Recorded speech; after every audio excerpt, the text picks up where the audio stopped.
হাই বন্ধুসকল, আপোনালোকক আমাৰ ইউটিউব চেনেলৰ অন্য এটা ভিডিঅ'লৈ স্বাগতম জনালোঁ। ৰেচন কাৰ্ডত নাম থকা প্ৰতিজন ব্যক্তিয়ে লাভ কৰিব 20,000 টকাকৈ।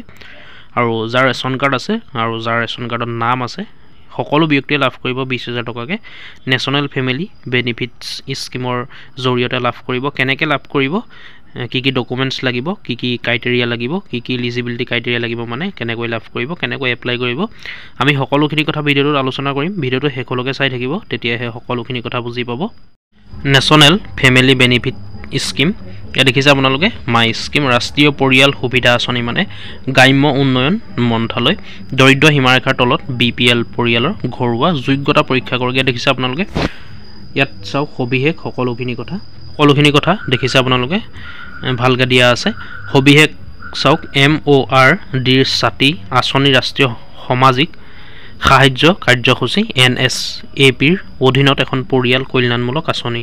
এই আঁচনিখনত মৃত্যুৰ কাৰণ নিৰ্বিশেষে প্ৰাথমিক জীৱিকাৰ মৃত্যু হ'লে শোকসন্তপ্ত পৰিয়ালসমূহক আৰ্থিক সাহায্য প্ৰদান কৰা হয়। মৃত দৰিদ্ৰৰ ঘৰৰ এনে জীৱিত সদস্যক পৰিয়ালৰ সুবিধা প্ৰদান কৰা হ'ব যিজন স্থানীয় অনুসন্ধানৰ অন্তত ঘৰৰ মুৰব্বী বুলি ধৰা পৰে। এনে এজন জীৱিকাৰ মৃত্যু হ'ব লাগিছিল যেতিয়া তেওঁৰ বয়স 18 বছৰৰ অধিক আৰু বয়স 60 বছৰৰ কম হ'ব লাগিছিল। 18 বছৰৰ পৰা 60 বছৰৰ ভিতৰত এই সুবিধা লাভ কৰিব। লাভসমূহ চাওক, লাভসমূহ কি কি আছে। 20,000 মৃত দৰিদ্ৰ ঘৰৰ এনে জীৱিত সদস্যক এককালীন সাহায্য হিচাপে দিয়া হ'ব যিজন স্থানীয় অনুসন্ধানৰ পিছত ঘৰৰ মুৰব্বী বুলি ধৰা পৰে। মানে এই স্কিমটোৰ কাৰণে যদি আপোনালোকে এপ্লাই কৰি থয়, তেতিয়া যদি মৃত্যু হয় কোনোবা এজন ব্যক্তি, যোনজন ব্যক্তিৰ নামত কৰি থয়, 18 পৰা 60 বছৰৰ ভিতৰত তেওঁ লাভ কৰিব এই লাভসমূহ। মৃত দৰিদ্ৰ ঘৰৰ এনে জীৱিত সদস্যক এককালীন সাহায্য হিচাপে দিয়া হ'ব যিজন স্থানীয় অনুসন্ধানৰ পিছত অনুসন্ধান কৰা হ'ব ঘৰৰ মুৰব্বী বুলি ধৰা পৰে। এটা পৰিয়ালৰ জীৱিকাৰ মৃত্যুৰ প্ৰতিটো ক্ষেত্ৰতেই সাহায্য দিয়া হ'ব। এই দেখিলে আপোনালোকে। ইয়াৰ কাৰণে যোগ্যতা কি কি লাগিব চাওক। যোগ্যতা কি কি লাগিব। আবেদনকাৰী ভাৰতৰ নাগৰিক হ'ব লাগিব, মানে ভাৰতীয় হ'ব লাগিব। আবেদনকাৰী পৰিয়ালটো দৰিদ্ৰ সীমাৰেখাৰ তলত BPL বাস কৰা হ'ব লাগিব। আবেদনকাৰী পৰিয়ালটো দৰিদ্ৰ সীমাৰেখাৰ তলৰ হ'ব লাগিব। আৰু আমি সকলোৱে জানো ৰেচন কাৰ্ড যাৰ আছে এনেও BPLতে পৰে। সেইসকল আবেদনকাৰীৰ পৰিয়ালৰ প্ৰাথমিক পোহপাল দিয়াজন নিশ্চয় মিত্ৰ হ'ব লাগিব, যিজন পৰিয়ালটোক পোহপাল দি থাকে। মৃত জীৱিকাৰ বয়স 18 বছৰৰ অধিক আৰু 60 বছৰৰ কম হ'ব লাগিব। 18 বছৰতকৈ মানে অধিক হ'ব লাগিব আৰু 60 বছৰতকৈ কম হ'ব লাগিব। 60 বছৰলৈকে নহয়, 60 বছৰতকৈ কম হ'ব লাগিব। আবেদনকাৰীজন হ'ব লাগিব পৰিয়ালৰ উত্তৰাধিকাৰীৰ প্ৰাথমিক জীৱিকা। যিজন মৃত্যু হ'ব ধৰক, সেইজন মানে আবেদনকাৰী মূল ইনকম কৰাজন হ'ব লাগিব, মানে পৰিয়ালৰ উত্তৰাধিকাৰী প্ৰাথমিক জীৱিকা হ'ব লাগিব। আবেদন প্ৰক্ৰিয়া কেনেকৈ কৰিব, ইয়াৰ কাৰণে আবেদন প্ৰক্ৰিয়া আঁচনিৰ নিৰ্দেশনাৰ পৰিশিষ্ট পৃষ্ঠা নং 47 দিয়া আবেদন প্ৰপত্ৰ প্ৰিণ্ট লওক। ইয়াত আপোনালোকে এখন প্ৰিণ্ট উলিয়াব লাগিব। প্ৰিণ্ট কৰি পেলাই আপোনালোকে আবেদনখন জমা দিব লাগিব, মানে এখন ফৰ্ম আপোনালোকে পাই যাব। এই লিংকটোত ক্লিক কৰি দিলে ফৰ্মখন আপোনালোকে পাই যাব, ডাউনলোড হৈ যাব।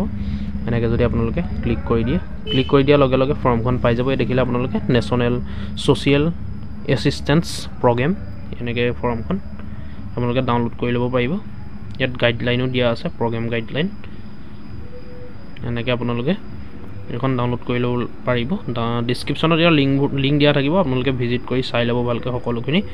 ইয়াত এনেকৈ ডাউনলোড কৰিব পাৰিব। ডাউনলোড কৰি আপোনালোকে ফৰ্মখন প্ৰিণ্ট আউট কৰিব। প্ৰিণ্ট আউট কৰি ফিল আপ কৰিব লাগিব। একেবাৰে শেষত আছে, দেখিছে 56খন পেজ আছে, একেবাৰে লাষ্টত আছে। আপোনালোকে ফৰ্মখন লাষ্টত পাই যাব। মই গোটেই কথাটো কৈ নিদিওঁ, ভিডিঅ'টো দীঘলীয়া হৈ যাব। 2 নম্বৰ পদক্ষেপ, যথাযথভাৱে পূৰণ কৰা আবেদন পত্ৰসমূহ প্ৰয়োজনীয় নথিপত্ৰৰ সৈতে নিজ ৰাজ্য চৰকাৰে নিযুক্তি দিয়া নিৰ্দিষ্ট বিষয়াৰ ওচৰত জমা দিব লাগিব। আবেদনকাৰী আবেদন পত্ৰ পূৰণ কৰিব লাগিব আৰু বয়স, আয়, অৱস্থা, ঠিকনা, মৃত্যুৰ প্ৰমাণপত্ৰ সম্পৰ্কে প্ৰমাণ সংলগ্ন কৰিব লাগিব। সম্পূৰ্ণ গোচৰ সংশ্লিষ্ট TSWত দাখিল কৰিব লাগিব, যিয়ে তালিকাসমূহ একত্ৰিত কৰে আৰু ব্লক পৰ্যায়ৰ অনুমোদন সমিতিলৈ প্ৰেৰণ কৰিব। তাৰ পিছত সমাজ কল্যাণ বিভাগৰ সঞ্চালক প্ৰধানৰ নেতৃত্বত জিলা পৰ্যায়ৰ অনুমোদন সমিতিৰ অনুমোদনৰ বাবে DSWত গোচৰসমূহ দাখিল কৰা হয়। ইয়াত আবেদন পত্ৰ জিলাৰ সমাজ কল্যাণ বিষয়াত বা তহচিল সমাজ কল্যাণৰ বিষয়াৰ ওচৰত বিনামূলীয়াকৈ উপলব্ধ থাকিব।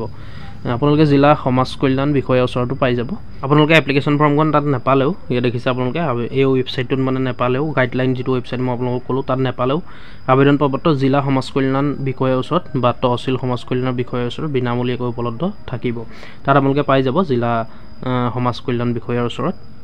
এখন পাই যাব আপোনালোকে এটাতো গম পালে নথিপত্ৰৰ প্ৰয়োজনীয়তা কি ডকুমেণ্টছ লাগিব সব নথিপত্ৰ কি লাগিব ইয়াত কৈছে মৃত জীৱিকাৰ সৈতে জড়িত নথিপত্ৰ কি নথিপত্ৰ লাগিব মৃত্যুৰ প্ৰমাণপত্ৰ লাগিব ডেথ সাৰ্টিফিকেটখন দিব লাগিব পৰিচয় প্ৰমাণ ঠিকনাৰ প্ৰমাণ পৰিয়ালৰ বিপিএল কাৰ্ড ৰেচন কাৰ্ড মানে ৰেচন কাৰ্ডখন দিব লাগিব পৰিয়ালৰ আইডি সদস্য আইডি ইয়াত সকলোখিনি এইখিনি দিব লাগিব জমা তেতিয়াহে লাভ কৰিব পৰিয়ালৰ সদস্যৰ সৈতে জড়িত নথিপত্ৰসমূহ প্ৰদান কৰা হ'ব পৰিচয় প্ৰমাণ ঠিকনাৰ প্ৰমাণ বয়সৰ প্ৰমাণ পৰিয়ালৰ আইডি সদস্য আইডি আধাৰ বীজযুক্ত বেংক একাউণ্ট মানে বেংক একাউণ্টৰ লগত আধাৰ লিংক হৈ থাকিব লাগিব ডাকঘৰ একাউণ্টৰ সবিশেষ ডাকঘৰ একাউণ্ট দিলেও হ'ব আধাৰ বীজযুক্ত বেংক একাউণ্ট দিলেও হ'ব পাছপৰ্টৰ আকাৰ ফটো এখন দিব লাগিব পাছপৰ্ট এখন ফটো এই সকলোখিনি ডকুমেণ্টছৰ প্ৰয়োজন হ'ব অৰ্থাৎ নথিপত্ৰৰ প্ৰয়োজন হ'ব বাকি ইয়াত আৰু বেলেগ আছে দেখিছে আপোনালোকে সততে সোধা প্ৰশ্ন ইয়াত আপোনালোকে চাব পাৰিব এই সুবিধাসমূহ মাহেকীয়াকৈ প্ৰদান কৰা হ'বনে এককালীন হিচাপে ইয়াত দেখিছে আপোনালোকে ইয়াত এনচাৰবোৰ পাই যাব ইয়াত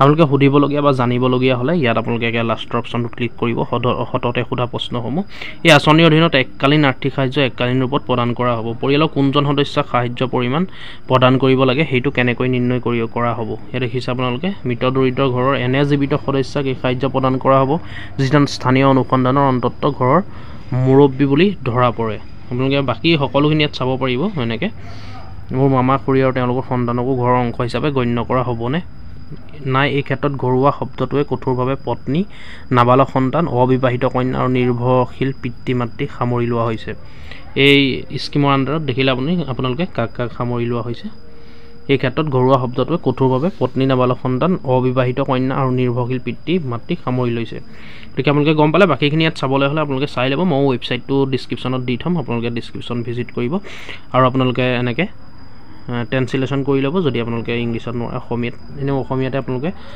সহজ পাব ইংলিছ জানিলেও মানে অসমীয়াত আপোনালোকে বেছিকৈ ধৰিব পাৰিব সেইকাৰণে কৰি ল'ব যদি আপোনালোকে অসমীয়া নোৱাৰে আপোনালোকে কমেণ্ট কৰিব মই অলৰেডি ভিডিঅ' বনোৱা আছে ইংলিছৰ পৰা কেনেকৈ অসমীয়া কৰিব পাৰি ট্ৰেন্সলেট কৰিব পাৰি মই অলৰেডি ভিডিঅ' দিয়া আছে আপোনালোকে চেনেলত গৈ পেলাই চাই ল'ব যিকোনো আপোনালোকে লেংগুৱেজক নিজৰ লেংগুৱেজত আপোনালোকে চাব পাৰিব এতিয়া মই যেনেকৈ চাইছোঁ দেখিছে আপোনালোকে ইয়াত এই স্কিমৰ আণ্ডাৰত দেখিলে আপোনালোকে ৰাষ্ট্ৰীয় পৰিয়াল সুবিধা আইন অৰ্থাৎ নেশ্যনেল ফেমিলি বেনিফিটছ স্কিমৰ আণ্ডাৰত কেনেকৈ আপোনালোকে লাভ কৰিব কি ইয়াৰ কাৰণে যোগ্যতা লাগিব সকলোখিনি আমি দেখিলে ভিডিঅ'টোত আলোচনা কৰিলোঁ ইয়াৰ কাৰণে যদি মৃত ব্যক্তি হয় তেতিয়া লাভ কৰিব যদি আপোনালোকে এপ্লাই কৰি থয় আৰু 18 বছৰৰ পৰা 18 বছৰতকৈ বেছি হ'ব লাগিব 60 বছৰতকৈ কম হ'ব লাগিব সেইসকলে লাভ কৰিব গতিকে ভিডিঅ'টো আজি ইমানেই আছিলে আপোনালোকে দেখিলে ভিডিঅ'টো চাই যদি ভাল পালে ভিডিঅ'টো লাইক কৰিব ভিডিঅ'টো শ্বেয়াৰ কৰিব যাতে সকলোৱে সুবিধা হয় যদি কোনোবাই এপ্লাই কৰোঁ বুলি ভাবে এপ্লাই কৰি ল'ব অতি সোনকালে এপ্লাই কৰি থ'ব ভিডিঅ'টো শ্বেয়াৰ কৰিব ভিডিঅ'টো লাইক কৰিব কিবা সুধিবলগীয়া থাকিলে কমেণ্ট কৰিব আৰু এনেকুৱা ধৰণৰ বিভিন্ন ধৰণৰ আপডেটবোৰ পাই থাকিবলৈ আমাৰ ইউটিউব চেনেলটো ছাবস্ক্ৰাইব কৰি ল'ব